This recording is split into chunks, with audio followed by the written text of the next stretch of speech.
Okay, first of all welcome to our channel Ridhma and Jayesh. कैसे हैं आप? फर्स्ट ऑफ ऑल हम बहुत बढ़िया हैं, बहुत अच्छे हैं। आप कैसे हैं? हाई स्पिरिट्स क्योंकि हमारी फिल्म चॉइसेस 2 दिन में रिलीज होने जा रही है शिमारुमी ऐप पे। So we very excited. या क्या हुआ? We are very excited. Look at him yeah. वाह। सो फर्स्ट ऑफ ऑल आप दोनों रियल लाइफ में पार्टनर हैं और इस फिल्म में पार्टनर है या फिर अपोजिट कैरेक्टर है? अब ये तो बता देंगे तो ये फिर मजा बता कैसे देंगे, फिर आएगा? आप फिल्म क्यों देखेंगे? वो तो नहीं बता पाएंगे। लेकिन हाँ, हम दोनों रियल लाइफ में भी हम लोग, केमिस्ट्री है दोनों में। वो आप देख के बताएंगे ना। हम अपने मुंह से कैसे तारीफ करें? मैं अपना वैसे भी अब खुद काम नहीं देखता, मैं मॉनिटर पे भी अपने आप को नहीं देखता, मुझे पसंद ही नहीं है। हमने छोड़ मैंने दिया कर था। मुझे पता है कर दिया। अब वो ऑडियंस डिसाइड करेगी। मैं घर पे आके बोलूँ कि मैंने ऐसा कर दिया वैसा कर दिया और फिर टाटा फेस हो जाए। ओके, सो सेकेंडली ये जानना चाहूँगी, जैसे कि मैंने कहा आप रियल लाइफ में पार्टनर हो, तो on set as a partner थे या फिर एज अ जो एक अपोजिट Co-actors। को एक्टर। हाँ जी, ये को एक्टर पूछने Set- वाले थे। हाँ जी, हम बिल्कुल को एक्टर थे सेट पे। सेट पे बहुत मुश्किल हो जाता है। अगर आप जी। हस्बैंड वाइफ को सेट पे लेकर जाओगे तो आप काम कैसे करोगे? सो इट्स इम्पोर्टेंट कि आप इस चीज़ को बहुत मैच्योरिटी से समझो और अपना अपना स्पेस पकड़ के चलो और दूसरे के स्पेस में ना घुसो। हाँ, मतलब सीन शुरू होने के पहले आप नहीं पूछ सकते ना, सुनो तुमने गीजर बंद किया था क्या? I mean, it's only fair so that you both can perform equally well in their spaces and at the same time आप एक दूसरे को वो give and take दे पाएं ताकि आप एक दूसरे की परफॉर्मेंस को enhance कर सकें। तो ये और ज़्यादा ट्रिकी और चैलेंजिंग होता है, तो इसका हमने खास ख्याल रखा है। Yeah, and me and Ridhima are very professional and we know we are very passionate about our craft. तो जब एक बार स्क्रिप्ट हाथ में आ गई, हम दोनों के मेकअप रूम भी अलग थे, ऑब्वियसली वो अलग बैठे, ये मैं अलग बैठा हूँ। हम लोग सिर्फ रिहर्सल के लिए मैं उसके मेकअप रूम में जाता था। और हाँ, एक चीज़ थी कि ये जो है प्रोजेक्ट, इसमें पहली बार मैं और रिद्धिमा ने हम दोनों ने वैसे भी इंडिविजुअली भी ज़िंदगी में पहली बार इंटीमेट सीन्स किए हैं, जो कि रिक्वायरमेंट थी स्क्रिप्ट की, और बहुत ब्यूटीफुली उसको हैंडल किया गया है। आप लोग देखेंगे बहुत एस्थेटिकली उसको शूट किया गया है। पर कहीं ना कहीं हूँ तो मैं जस ही ना, हम लोग, मैं हूँ जस जो आरव का किरदार निभा रहा हूँ। तो और जस जो है वो रिद्धिमा से बहुत मोहब्बत करता है, बहुत प्यार करता है, बहुत केयरिंग है। सब जानते हैं मैं बहुत केयरिंग हूँ इसके लिए।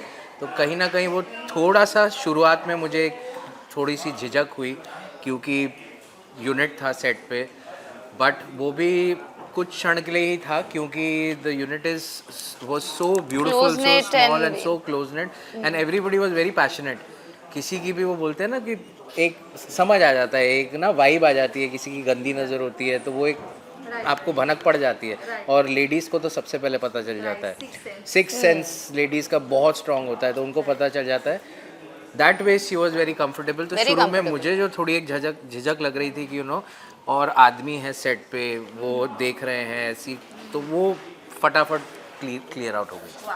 और जैसे कि मैं अगर चॉइसेस की बात करूँ तो वो क्या पहला रीज़न था जिससे आपने इसे जानकर और इस प्रोजेक्ट के हाँ किया कि हाँ हम दोनों एक साथ इस प्रोजेक्ट में काम सारा रीजन थी सबसे पहली तो, और बिकॉज सारा भी यही रीज़न दे रहे, रिद्धिमा और जयस रीज़न थे कि मुझे पहली कास्ट उन दोनों में ही नजर आई। हाँ, सारा रीज़न थी कि उसने ये हमें लेकर एक ये स्क्रिप्ट के बारे में सोचा और हम उसके लिए ग्रेटफुल हैं कि उसने ये सोचा कि मैं तारा बखूबी निभा पाऊंगी और जस्ट आरव बखूबी निभा पाएगा।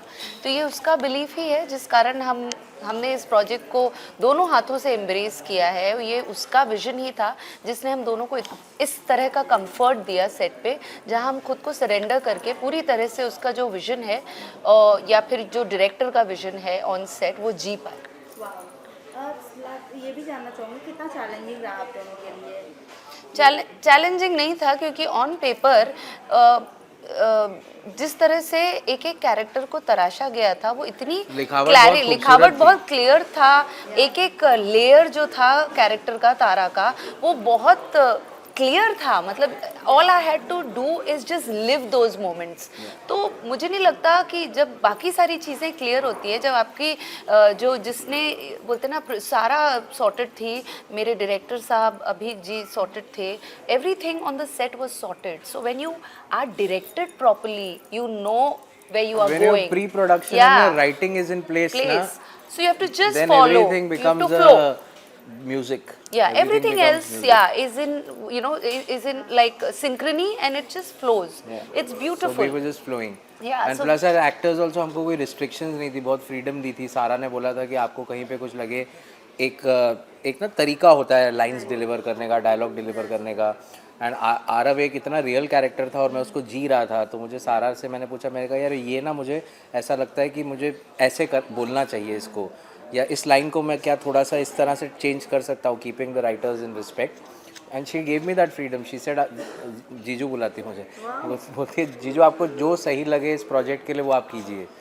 सो I gave all my love for this. या और हम सबकी एनर्जी के कारण ही ये प्रोजेक्ट स्पेशल बनता गया. या रिधिमा, मैं आपसे जानना चाहूँगी, जैसे कि सारा को आप पहले से जानती हैं, as a director, as a निर्देशक कैसी है सारा? सारा ने इसमें एक गाना डायरेक्ट किया है, ये उनका पहली बार था और मेरे लिए बहुत ज़रूरी था कि मैं सारा को उस रोल में रिस्पेक्ट करूं और अपने एक्सपीरियंसेस और जो मैंने सीखा है ओवर द इयर्स वो साइड पे रख दूं. और ज़्यादातर मैं हर प्रोजेक्ट में यही करती हूँ, जब भी मैं सेट पे जाती हूँ वो मेरा पहला दिन होता है शूट का. तो Sara has been wearing a lot of different hats for this project. कभी वो गाती है, कभी वो डायरेक्ट करती है, कभी वो प्रोड्यूस कर रही है. तो she was playing you know multiple roles in this project choices. तो मेरे लिए मैंने हर वक्त जो उसने जिस तरह का बोलते ना हैट पहना, जो रोल उसने अपनाया, उसमें उसको पूरा स्पेस दिया, समर्थन दिया और खुद सरेंडर किया. Because that was all what was needed. जब कोई डायरेक्ट करता है तो आप अगर खुद को जाने दो उसके विजन के हिसाब से तो चीज़ें बेहतरीन होती है. और पहली बार में लगा नहीं कहीं कि सारा पहली बार कर रही है. मुझे नहीं पता चला यार, मेरे को अभी पता चला है कि चॉइसेस का जो टाइटल ट्रैक है जिसका वीडियो सारा ने शूट किया वो उसका डेब्यू है. मुझे नहीं पता था. मतलब हमें नहीं लगा कि मैंने बाद शी में इज पूछा, कंफ्यूज्ड मैं ऑन कहा, सेट, ये बट ये सारा का बहुत ही debut है. कॉन्फिडेंट थी. She and was, she her was vision clear. was amazing. Her planning was superb. वो इतनी क्लैरिटी के Her साथ आई थी, तो it shots, was not everything difficult. was See, decided. when does an actor take the chair of a director? When you know that the director doesn't know anything, तो फिर the actor starts calling the shots. But when you know that your director is sorted, you are in your place, you're doing your job. I think that was most important for the director to be sorted, to have a clear vision. Okay, तो साथ में हमने आपको फिल्मों में भी देखने वाले हैं बहुत जल्द, 22 नवंबर को. बट 21 नवंबर को नवंबर को तो ऐसे रियलिटी शो भी है जहाँ लोग कपल जाते हैं, और कहीं ना कहीं बिग बॉस में आप दोनों का भी देखने का. इससे पहले जब मैं मिली थी आपसे, मुझे याद है, मैं सनन आई थिंक जूहू मिली थी, तो मूवी की स्क्रीनिंग पे. बट मैंने वहाँ सवाल किए थे कि आप दोनों को अगर मौका मिले रियलिटी शो में जाने के लिए तो क्या आप जाना पसंद करेंगे? अबे जी, बहुत मैं सारा फेयर फैक्टर करना चाहूँगा. बिग बॉस के लिए मैं नहीं, मतलब एज ऑफ टुडे इस समय जो, मतलब I always have this one फंडा, नेवर से नेवर, क्योंकि बहुत सारे कलाकार कर रहे हैं और वो बिग बॉस से it's a platform. For me personally I don't see my self in big boss because I don't have grey matter. क्या है ना, वहाँ पे आपको रियल होना पड़ता है, वहाँ पे आप कोई किरदार नहीं निभा रहे. और अगर आप एक किरदार निभा भी रहे हैं वहाँ पे, हो सकता है कुछ लोग अपने मेंटल स्टेट को इस तरह लेके गए कि यार मुझे यहाँ पे एक्टिंग करनी है, मुझसे नहीं हो पाता. और प्लस दूसरी चीज़ है कि मेरी एक प्रॉब्लम है, मैं ना किसी भी लेडी की डिसरिस्पेक्ट नहीं देख सकता. करनी तो दूर की बात है, अगर मेरे सामने हो गई ना तो फिर मैं भूल जाऊंगा कि ये एक टेलीविज़न शो है, पैसा ये सब मेरे लिए ना मायने नहीं रखेगा, तो उसके रेपोकशंस मेरे लिए बहुत भारी पड़ सकते हैं. इसलिए मैं नहीं जाना Same चाहूँगा. for me, it's not a क्योंकि setup. जज को गुस्सा बहुत कम आता है, लेकिन जब आता है ना तो वो सरदार हूँ ना मैं, तो औरतों और बच्चों के साथ में बदतमीजी तो होती है ना, वैसे ही तो कहना झेला चाहूँगी नहीं कि रियलिटी शोज बहुत हैं and I respect all platforms, but ये जो फॉर्मेट है ये मेरे लिए नहीं है, क्योंकि मैं बहुत ज़्यादा सिंपल और बहुत वल्नरेबल, और मुझे अच्छा लगता है कि मैं उन लोगों के आसपास रहूं जो मेरे अंदर से बेस्ट निकाले, ना कि worst. Yeah, as a couple, we would love to be a part of a reality show, which is to promote love, Yeah. to talk about your relationship experiences. To ऐसा नहीं relax है that- people at the end it's of the not day. that, you know, me and Ridhima are the perfect couple. ऐसा there is nothing called perfection. मेरा तो simple है, मैं इसको भी बोलता हूँ, there is nothing called perfection. Perfection. I love imperfections. हम लोग ने इंसान का जन्म लिया है अपनी imperfections को ठीक करने के लिए. So if there is a show, travel show या फिर फियर फैक्टर हो, मेरे को जाना है फियर फैक्टर में यार, वहाँ चलो. हाँ वहाँ पे भेजो। हाँ वहाँ भेजो मुझे। लास्टली क्या कुछ कहना चाहेंगे अपने ऑडियंस और viewers? ऑडियंस से यही कहना चाहेंगे कि ज़िंदगी में ये पहले तो जो ये फिल्म रिलीज़ हो रही है शेमारू मूवी पे, ये देखिए। हम लोगों ने बहुत मेहनत की है इस प्रोजेक्ट पे, सभी लोगों ने टीम में। तो प्लीज़ अपना प्यार देते रहिए और इस खूब सारे लोगों को बताइए इस फिल्म Make के your बारे में। choices correctly with a lot of awareness. हाँ बहुत ज़रूरी है। Yeah, always choose the right thing. Thank you so much, sir. Thank you Thank you. Thank you. Thank you. Thank you. और कोई